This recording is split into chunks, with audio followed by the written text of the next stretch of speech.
have Carmen. All right? All right, guys, let's close our eyes, take a deep breath, connect with our Heavenly Father, connect with our mentors. Let's take this opportunity to thank God one more time for a beautiful day, for a beautiful week, to thank Him for all the blessings that we receive every day, every minute. Thank the spiritual team that is always with us, guiding, observing, and blessing our work. Ask the gratitude as well to the owners of this land that allow us to do our work and help everybody to be a better person every day. I ask that they bless Carmen as well on her lecture today, so that she can be blessed with her words, and that to have a wonderful night. So be it. Thank you. I'm going to connect another computer. Okay. Keep going. I got try again. So I will share my screen, which is Let me arrange essa aqui, né, Jackson? Share. Can you see it? Yes. Let me arrange. Okay, so today the presentation really was prepared by Ezequiel. So thanks Ezequiel for preparing it. It really was Ezequiel to deliver, but he couldn't do it. So I will deliver his presentation. So we will start, we'll be talking about free will actually, and what is it and what does it mean for us in Spiritism to have free will. So we will talk about first over the evolution of our civilization and as an evolution of the thinking process over the centuries. We had originally a very empiric way of developing knowledge. But at some point in time during the centuries, a few great philosophers appeared, and one of them is Aristotle, which is this one here on the right top corner. And but also during the Age of Enlightenment, which was called later, all these great thinkers or philosophers appear, and they change the way we look at, even Aristotle, the way we look at our body and mind, and how we organize and develop our way of thinking. So this one here on the left hand side at the top is Kant. He was a German philosopher. Immanuel Kant. Yeah, Kant. So he was a German philosopher. So he lived beginning of 1700s, and he was known. His main concern or main studies were about the theory of knowledge and ethics. Where the knowledge comes from? How do we accumulate knowledge? And how do we process knowledge? And one of the questions is, who am I free to make my own decisions? Do I have free will? And really having free will was part of the development or our way of thinking. It was part of the development or our the building of our civilization. The second one here, which is a very important one in the middle, the top in the middle, is Descartes. And we all know Descartes. We don't think we do, but we do know. He was the one that says, I think, therefore I am. It was him. So, because Descartes, among others, he was the very important one because he separated the mind from the body, where the thinking process was exist outside the body, was in the mind, in a logical way. And also he developed like a logical formal logic, but also Aristotle as well.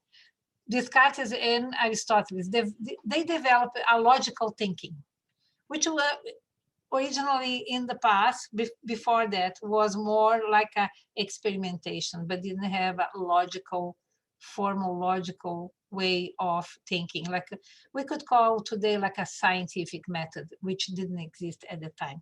But the other ones are from the left here on the bottom row is Plato, St. Thomas Aquinas, and St. Augustine at the very right, down left here. So all of them study and wants to understand how the knowledge is generated. How do we think? Where do we store it? Do we have free will? And mainly, where is the body? Where is the mind? Where this knowledge is accumulated, and also the ethics of knowledge.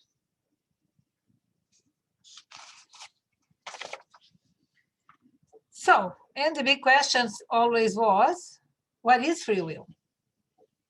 Do we have free will? What is free will? So there is some concepts. So it is something that's being discussed for 2,000 years by humanity. What is free will? Do we have free will? Is there any responsibility or commitments or rights with free will in having it? So the concept on the dictionary is, it's a voluntary choice or decision. It means it's something we make our own decision. But it's a little bit more complex than that. Freedom of humans to make choices that are not determined by prior cause or by divine intervention. I mean, you can do something, you have a choice that was not pre-made for you. You make your own choice without any intervention. And notice that there is like a divine intervention even on the definition, which is strange, right? So to understand what's free will and what's implications, then there is a little story that I will tell. It's very interesting that Ezekiel put it here, but it explains really well the concepts. So one way to formalize the intuitive idea of free action is to say that a person is free if it is true that he can have could have otherwise. It means I could do this, but also I could do that. So it means that fact tells me that I have free will, because I'm decide to do this, but also I could decide to do something else.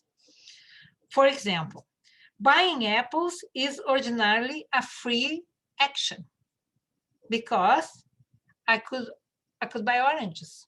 I don't need to buy apples.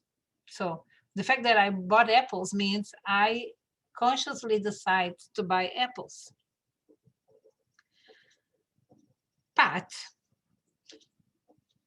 also, nothing is forcing me to buy apples. I'm buying apples because I made a decision to do that, because it's my desire. But also, we need to understand that on our thinking process of deciding of buying apples, there's other factors that gets into consideration. Do I like apples? I grow up eating apples. There is circumstances, past experience in psychological and personality traits, disposition, taste, temperament, intelligence that will affect my decision to buy apples or oranges. But also, we could have even, in considering all this, we can consider also that there are factors that are away out of my control that will affect my decision to buy apples, which goes against my free will because it's influencing my decision. See, so circumstances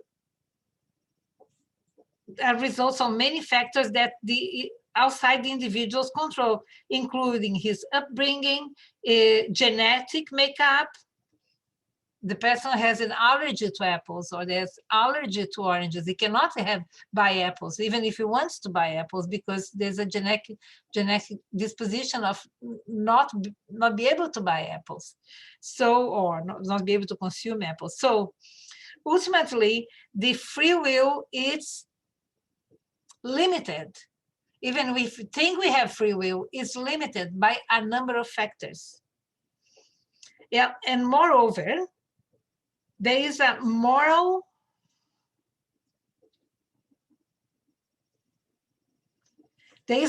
responsibility when you make a free action.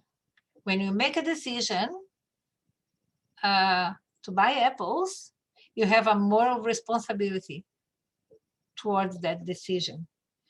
So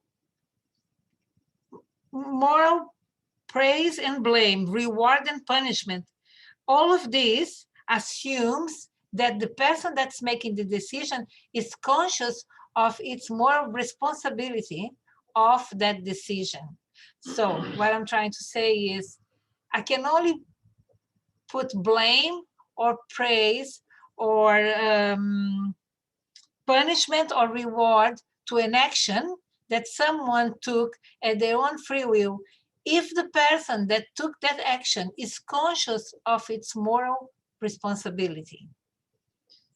So we can see that free will is not something very simple. It's actually very complicated.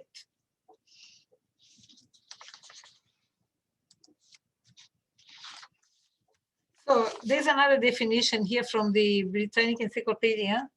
Free will in humans is the power of capacity to choose among alternatives or to act in certain situations independently of natural, social, or divine restraints. But we discussed the little complications or what can influence your free will. A person acts freely if it is true that he could have acted otherwise. It means we can consider a person that acts free or is free because he can act this way or that way. There is the person has alternatives.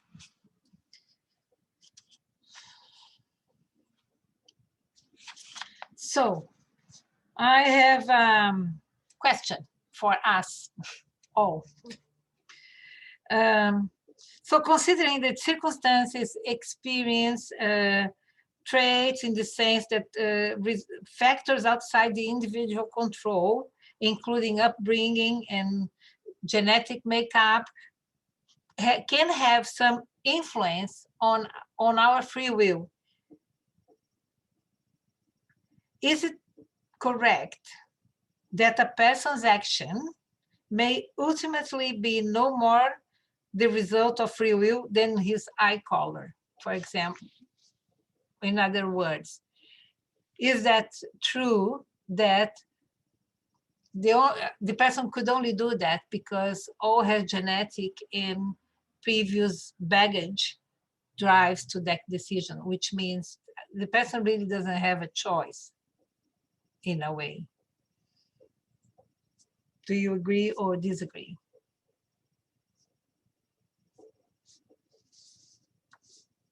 But first you need to agree that there is an influence from your background, influence your decisions. And if you do, then you can consider if the person's actions can be influenced by your baggage, by your previous experience, your past, Yes, your genetics. I agree with that, that our choices have, like, we have a baggage, you know, and the environment um, act very strongly sometimes on the way we choose things. The society that we are in, the family, friends, and all. Um, but consider the color of your eye, like specifically. And in this case, it's Yeah, no, I a understand. bit It's radical, to but kind of yes. hook us, you know, to kind of think something. I would say in a way, because, you know, if you go colors of your eyes, because of your genetics, your parents, you kind of choose who your parents is to be your parents on this life and something like that. I don't know, but yeah. It's a hard question. Yeah, on Because that, I don't think it is like a yes or no to that answer. true. But I think you considering all the things that lead you to make a decision, even as simple as buy Apple or not, it can relate how you choose like your eye color to be or other things that you think is just genetic. And like for us that believe in spirituality and, you know, many lives and kind of, if depends on, you know, many other factors, if you're allowed or not to kind of prepare your next incarnation, the people that you wish to come together, and all that other things that, you know, it's not the time to talk about it, then I would say yes, in a sense. Yeah. We're considering here at the moment only on the philosophical terms, Yeah. not looking at the spiritism view of it, but on the philosophy itself and the philosophical explanation to it, and all the considerations that yes, your background influence your decisions. So does it mean is that then free will or not? Because if you want to, on the philosophical sense, define free will, and if you say yes, there is an influence, then is that free will? Maybe it's not. If free will is to do whatever you want to do and you have an influence, then it's not free will. So it's just a philosophical impasse, kind of. So what is free will? There you go. Buying apples. I could buy oranges. Nothing forced me to buy apples or buy oranges. I can say, yes, I want the oranges or I want apples. But I may be influenced by other things, which is in my past. And different people have different influence. Past experience, baggage, genetics, whatever it is, in all different circumstances of our lives. But the thing here is that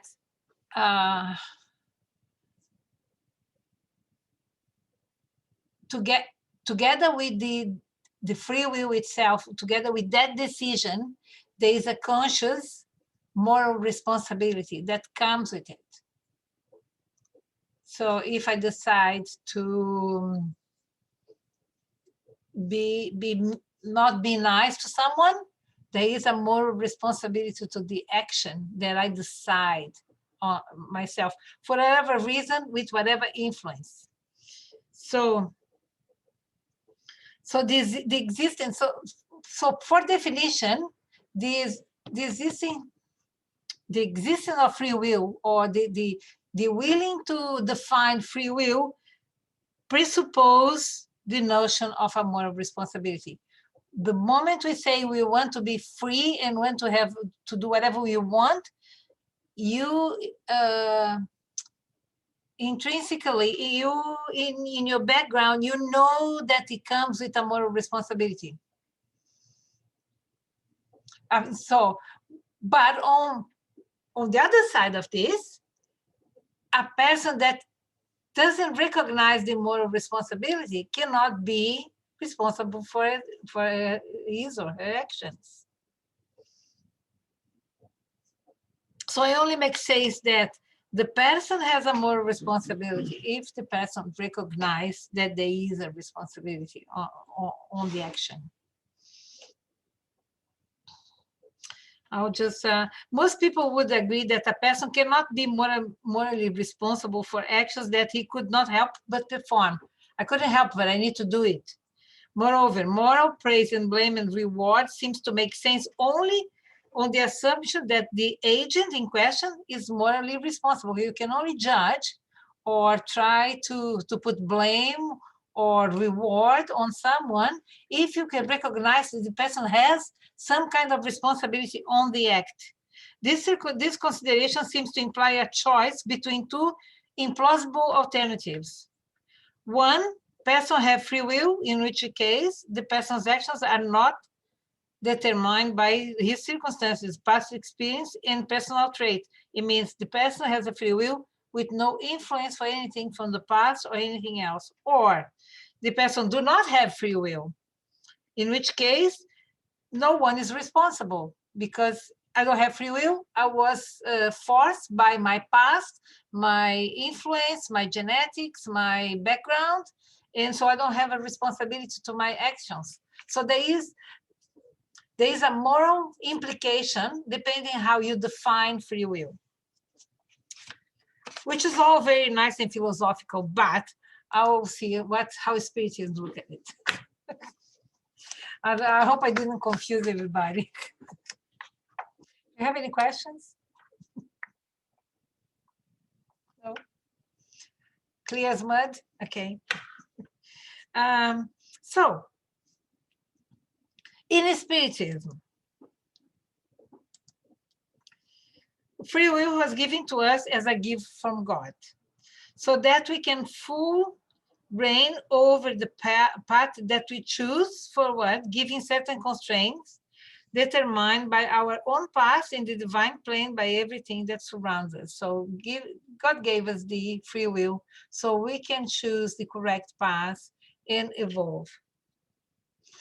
So I just put a note in here to say that there is in Pietro Baldi is one of the recent philosophers, let's put this way. What is he? Is a thinking, a philosopher? Yeah, no, he's a philosopher, yeah. He's a kind of a philosopher. And in one of his books, he said that the free will is part of the justice of God. If God is just, he gives us free will. Because he cannot dictate what we do if he is just. That's his reasoning. So, but in general, in Spiritism, is not, the concepts itself are not very different from the general definition, apart from the discussion of the moral responsibility. So at the end, the focus should be on the freedom of thought and the role of determination. And I'll just put a little bit of a discussion in here is because of the moral responsibility, even Kardec in the Book of Spirits says that the freedom is not 100, you're only free if you're by yourself. The moment there is someone else with you, you're not free anymore. You're not, your freedom is linked to the other people's freedom. So you start to having more responsibility. So you are 100% free when you're in your thinking, in your thoughts.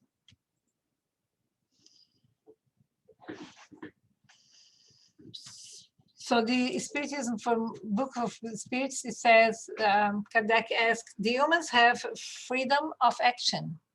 And the Spirit's response was, since they have freedom of thought, they have freedom of action. Without free will, humans would be machines. So we have freedom of thought, and to some degree, determinism plays a role in our choices, because some of the things will just happen, and will be, our actions will be kind of directed by what's, by the environment. Law of freedom. So from the Spirit's book, another question is, are there any positions in life in which a man may flatter himself that he enjoys absolute freedom? Can someone say that he has absolute freedom, 100%? And the Spirit says no, because all of you, the greatest and the least, have one another. We need one another, which means you're not 100% free, because if you have another person and you need one another, there is a moral responsibility on your actions the moment you are living in a society.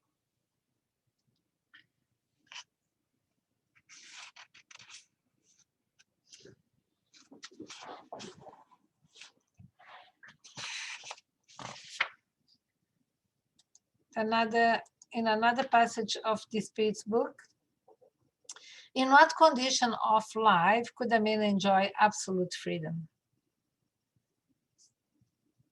That a hermit in a desert. So someone by itself in a desert. As soon as two men find themselves together, they have reciprocal rights and duties to respect, and are therefore no longer absolutely free, because your decisions are limited to your moral responsibility with the other human being they are with you. So absolute freedom doesn't really exist. Okay.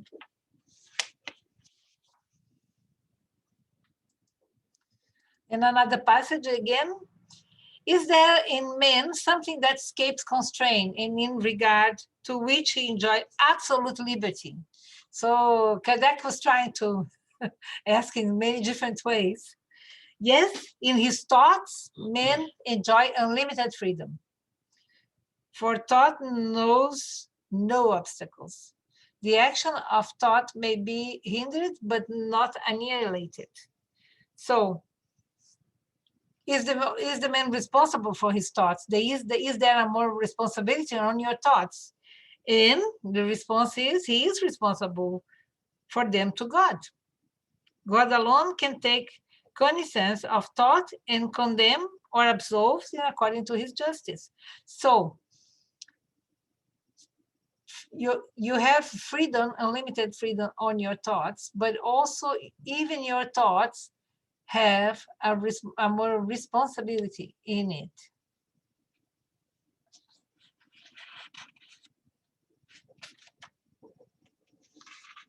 So this section of the book seems to categorically state that we enjoy absolute freedom of thought, while not necessarily action.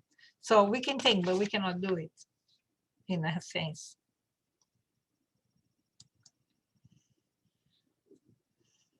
But also in Spiritism, we learn that there is influence of spirits in our lives.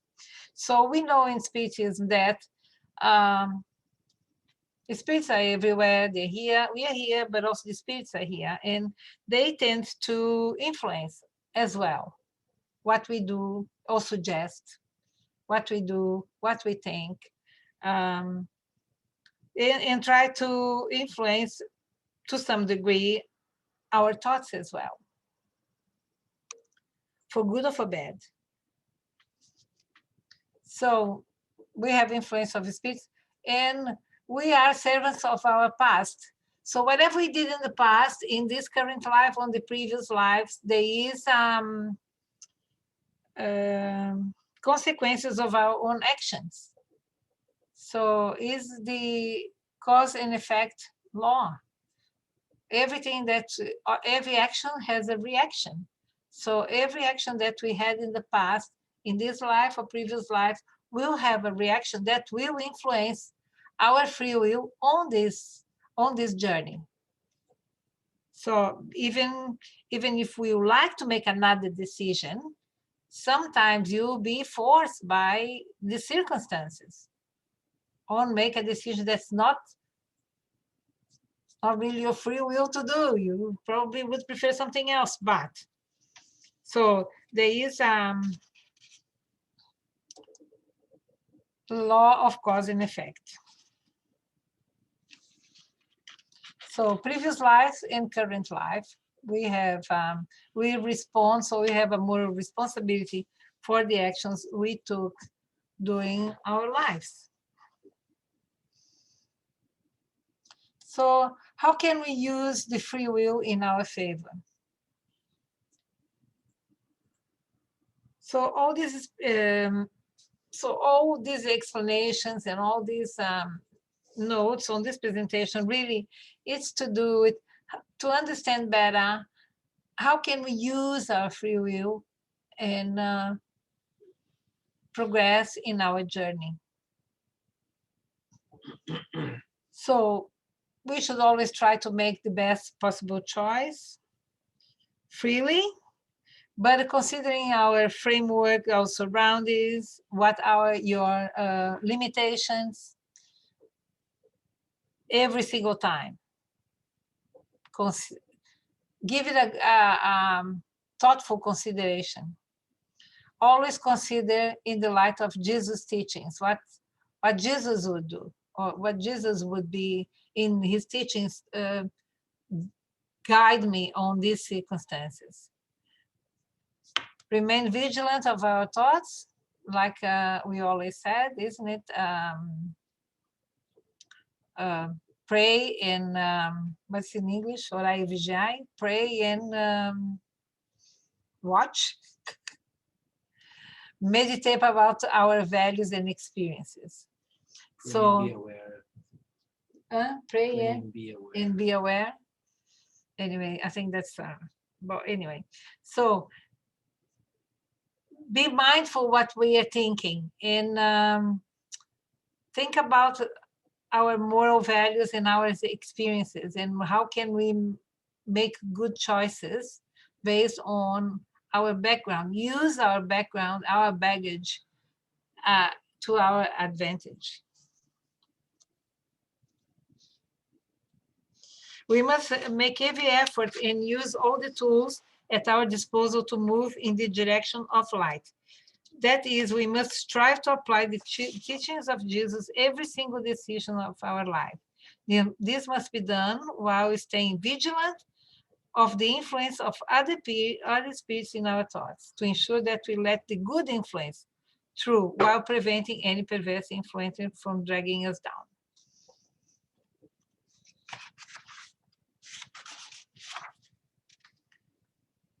Any comments? Everybody's so quiet. Conclusions. How I'm going with time, too quick. So free will was given to us to help us in our journeys to life. So free will really is to help us making decisions, have new experiences, and really to enlighten our journey. So it comes with responsibilities and will help us grow and evolve. The law of cause and effect plays an important role in our decisions as well as our experiences. So we always need to be mindful how the past has influenced our current situation and also how the current situation will influence our future. And reflect on Jesus' thinkings to make the best choices and to get better ourselves so we can have a better enlightenment or evolved journey in each one of our lives. Would you like to make any comments or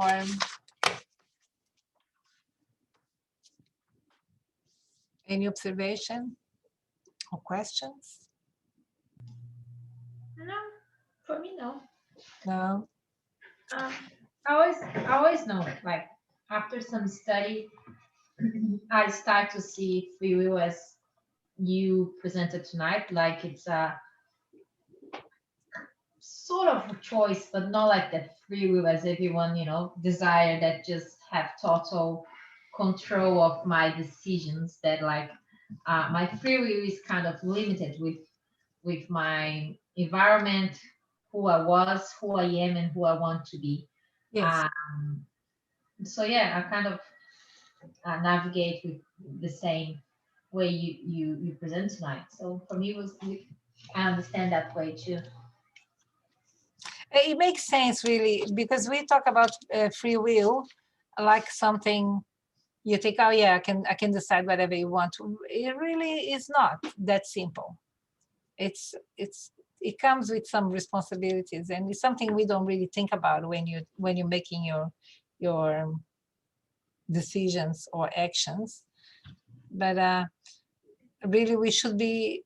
The presentation itself is more to do that. We should be mindful what we are doing and how we're doing it. And like looking back, for example, as a society, I think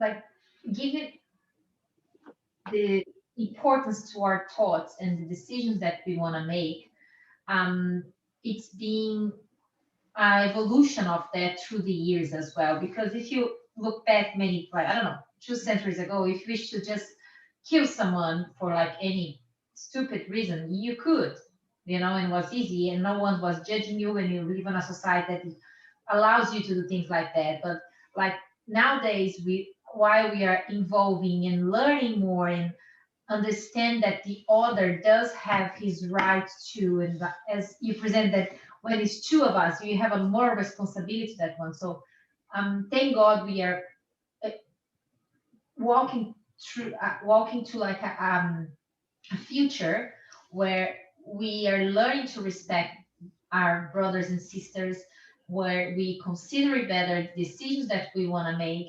For example, and not, it don't need to be long ago, like for example, here in Australia, if today I invite someone to go to my place to dinner, I create a habit to ask if that person has any food allergies or something that they don't like, to try to please and don't have any, surprise.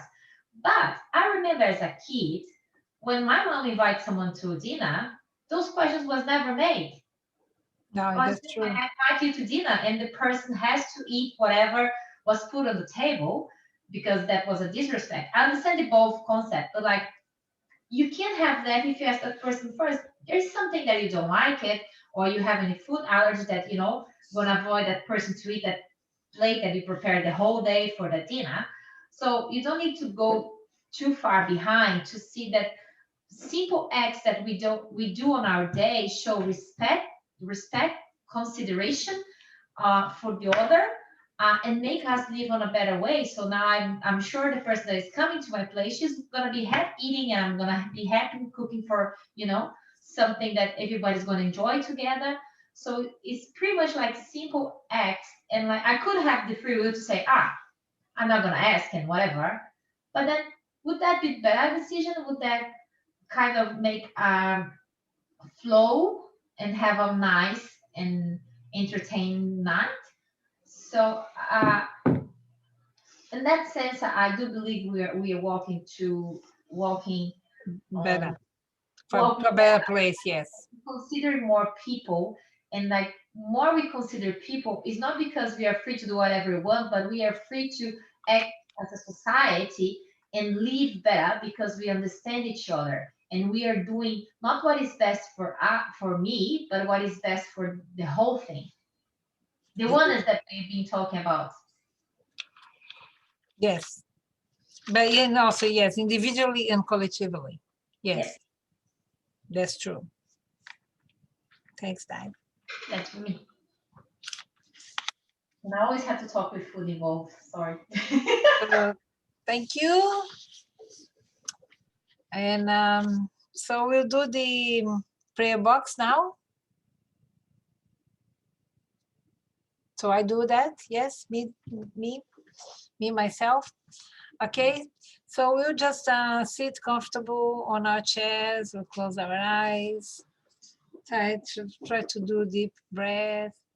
And we can concentrate on the people that we want to send some good energy. People we want that we know that need some comfort. People that could be known to you, or just a group of people that you want to send good energies. Could be people in nursing homes, or it could be people that are having problems with not enough food, or without employment, or to your loved ones. So what we'll do is we will concentrate on sending our very best good wishes and our very best energy towards all these people that may need some console, some any kind of help or assistance, and ask for the guardians, the guardian angels, or the mentors for assistance, that these people can receive our good wishes, and it can some way, in some form, make their lives a little bit better. I also would like to thank Pedro Manuel and his spiritual group team for the assistance tonight, for bringing us together to allow us to have this presentation done and completed at this time of night.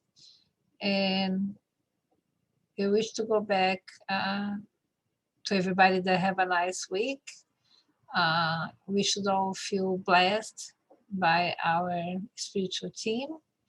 And so wish to see everybody again on Tuesday next week in Wollongaba on site. So be it. Thank you very much. Lovely to see you all. Thank you, Carmen. Thank you, Carmen. Thank you, Carmen. Thank Thank you. you. Well Bye-bye, done. Thank guys. you. Bye-bye. Bye. See ya. Bye. We are back at the Wollongaba place. So, Yes, yes. For those that 7 are o'clock. 7 o'clock, for those that are able to join us. Yes, For those see that you all there. will be by Zoom. Thank you. See you then. See ya. Bye-bye. Bye. Thank you. Bye. Bye. Bye. Bye. See you guys.